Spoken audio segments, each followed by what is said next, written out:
Hey guys, welcome back to my channel. Today I'm going to be talking to you about a topic that has been arising recently in the nail industry. It's causing a lot of concern. So I just thought I'd do a quick video today answering some of those questions that I've seen and hopefully setting some minds at rest. So I'm going to be talking about HEMA and I'm going to be talking about onycholysis as well. I'm going to tell you guys what HEMA is, talk a bit about that, point you in the direction of some useful online resources that we can use as techs to help stay safe in the industry.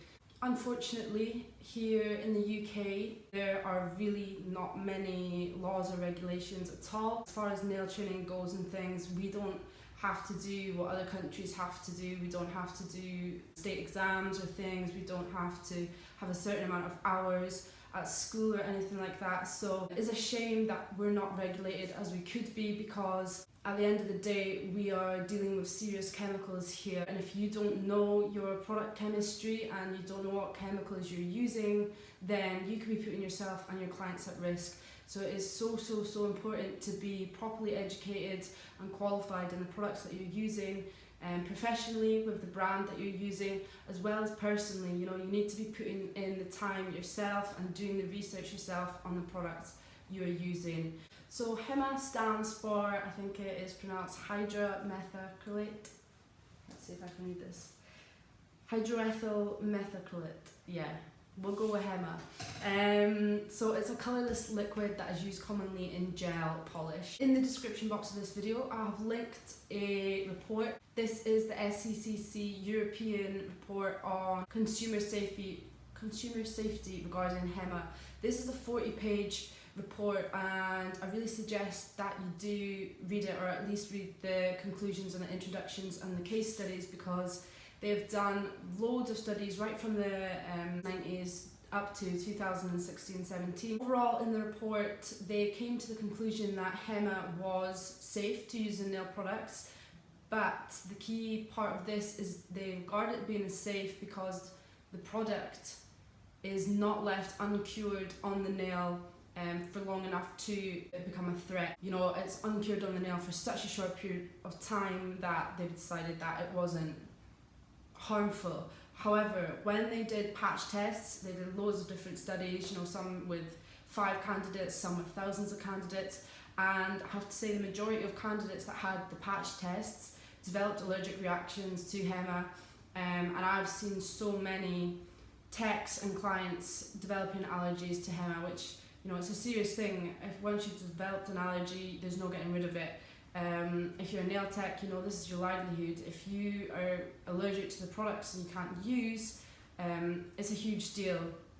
So what I can advise is try and avoid it as much as possible. Try and seek HEMA-free products. I'm lucky enough to be an educator for a brand that has completely HEMA-free gel polishes. Magpie Beauty's gels are totally HEMA-free. Their builder gels are totally HEMA-free. Their top coat is HEMA-free as well. If you've never heard of Magpie Beauty, it's a UK-based company. All of the gels are manufactured in the UK.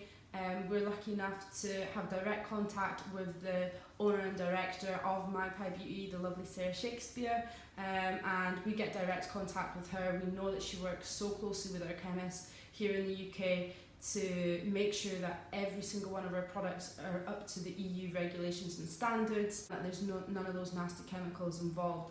So definitely join the Magpie Facebook group and check out their products online if you've never heard of them before or are interested. I've also included a link to the cosmetic info on HEMA. This is a nice shorter version of what HEMA is, the chemical, and a little bit more information about it in nail products. I've also got a link to the EU cosmetic database.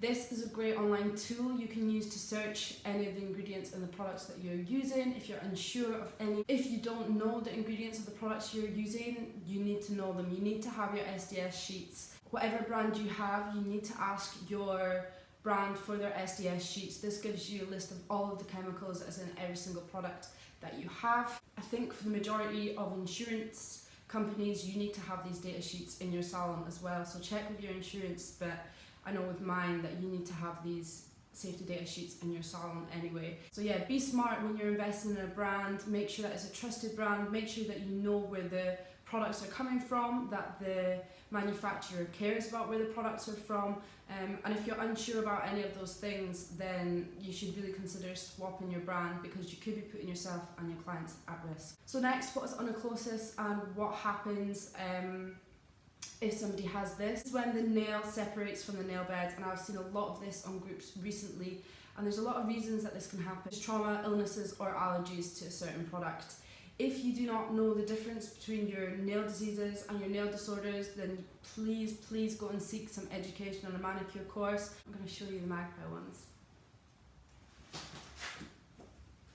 So if you've attended a manicure course, a nail course, whatever, and you haven't gone over nail disorders or diseases, you haven't seen anything like this, then please take another one, because it's super important that you're aware of disorders and diseases that your clients may have.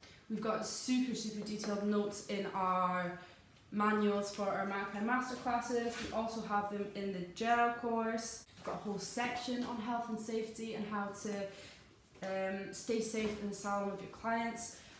But you really need to know your stuff.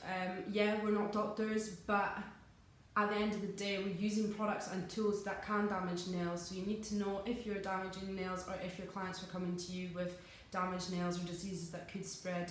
It is super important. So do consider getting further education if you're unsure. I'm going to leave a link to the Magpie education page on the screen. We've got educators all over the UK and worldwide now, so please get in touch with your nearest one if you do feel like you need a refresher course. I'm also going to leave some links to some helpful articles by the lovely 𝗿𝗵𝗃𝗃. She's done an article on the difference between diseases and disorders, and on allergies as well. So moving on to allergies, what causes allergies, how can we prevent allergies? Allergies usually occur when a product has been repetitively touching the skin. In this case, it could be gel polish, it could be monomer, and over time yourself or your client has developed an allergy to this. You can prevent these allergies by happening if you're by wearing gloves, by making sure that you're not touching the skin with any product, and again ensuring that you are qualified with the brand that you are using, you know how to use the product, and you're not mixing brands. I cannot stress how important it is to not be mixing brands. So many texts think fine to mix and match, but at the end of the day, you have one brand that has tested, you know, their base coat, top coat, builder gel, whatever it is, and all together they have said, yeah, this is safe to use on nails. They've done their tests, they've done everything. You will never know if you're using another brand's base coat and another brand's builder gel, if these two products coming together are going to create an allergy, if it's going to create a chemical reaction. You just don't know, because the manufacturers don't know what's in these products. So please do not be mixing brands. I know it can be expensive, but at the end of the day, it's worth investing in your brand and in your products. This is your business and this is people's health. So yeah, don't mess about with it. I'm going to pop another article of Katie's that has got about a quick recap on nail allergies, and I'm going to put a BBC document in there as well.